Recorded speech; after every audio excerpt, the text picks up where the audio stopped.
Students are being turfed out, apparently, of luxury accommodation just before the start of their academic year to make way for asylum seekers so they can live there rent-free. The Home Office is reportedly looking to move asylum seekers into a 405-bed student block in Huddersfield that features, get this, a cinema room and a gym. Of course it does. It would normally cost £10,000 a year to live there, and some students who had already signed contracts to live there now reportedly have about a week to find somewhere else to live. Rooms range from £200 a week platinum studio flats, which has its own fully furnished kitchenette, ensuite bathrooms, bed, study area, waterside canal views, to a smaller bronze room, which is just a cool £135 a week. Look, surely I cannot be the only person who thinks it's unfair to give priority housing to young men from goodness knows where ahead of 18-year-old students. And today is also the day for genuine Afghan refugees who have been living in hotels to be booted out of those hotels and potentially made homeless, no doubt to make way for more Channel migrants who in all likelihood didn't help our troops fight the Taliban. Again, surely I cannot be the only person who thinks that prioritising a group of people that we've ended up allowing to just enter this country would actually be a bit of a problem, given the fact that we've turfed out a load of people who potentially helped us as well. But I suppose none of this really matters, does it, as long as we keep rolling out the red carpet for those coming across the channel. I believe that we can now speak to Mike Jones, who is the Executive Director at Migration Watch. Mike, I'm going to talk to you initially about what's been going on supposedly at some student accommodation in Huddersfield. So, I mean, look, this is going to be a recipe for disaster, is it not? That you end up with a load of, you know, probably young men coming across here, living in luxury student accommodation in an area where we know it's probably going to be populated by, you know, young, intoxicated people enjoying their first forays into university life. I mean, I can't see any problems happening here. Yeah, I mean, first thing I'll say, Patrick, is I feel absolutely devastated for the students. Essentially, they're paying the price for the government's over-reliance on private sector accommodation.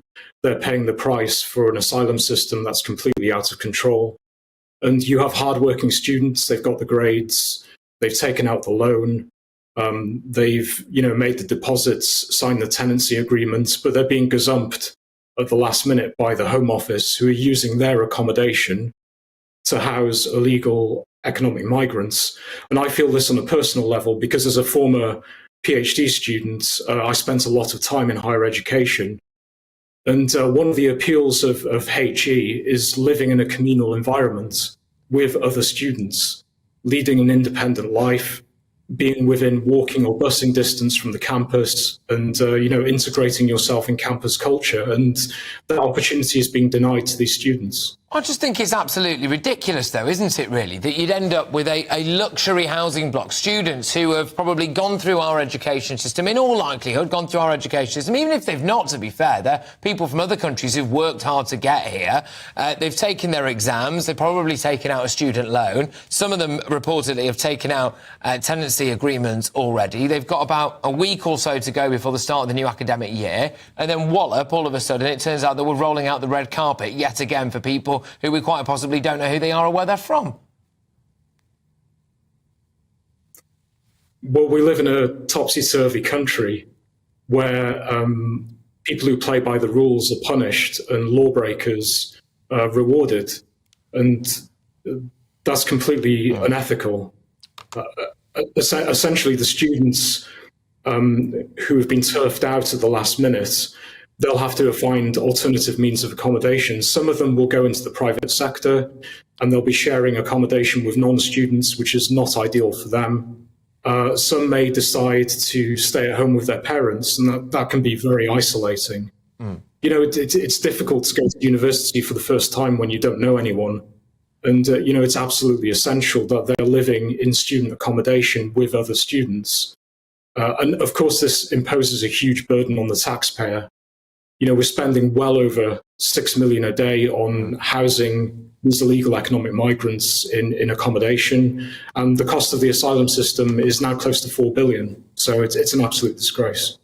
I mean, the one fascinating thing will be, I've been talking about this for ages, a lot of people who hold up the refugees' welcome banners, their lives are not touched by the asylum seeker crisis. They are not impacted upon negatively. You know, people don't end up living in an area where there is a mass dumping of people and their local services aren't affected. But now it is starting to happen, and it will start to happen in every single person's walk of life. And we're going to see it now with the student community as well. And I think people are going to, unfortunately, learn some very stark lessons. This is a recipe for disaster, where you are going to have young people enjoying a Student Freshers Week, potentially getting themselves into a little bit of trouble and vulnerable situations through drink, etc. And then you're going to find themselves plonked in the middle of a brand new asylum seeker complex. I think it's absolutely outrageous.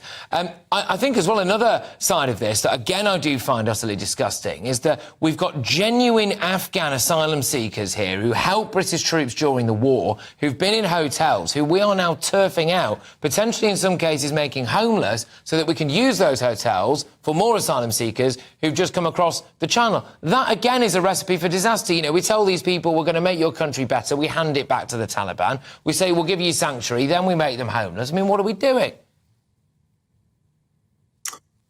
Well, you know, ultimately we have a housing crisis. There are various reasons for this, and we don't have the time to go into each and every one.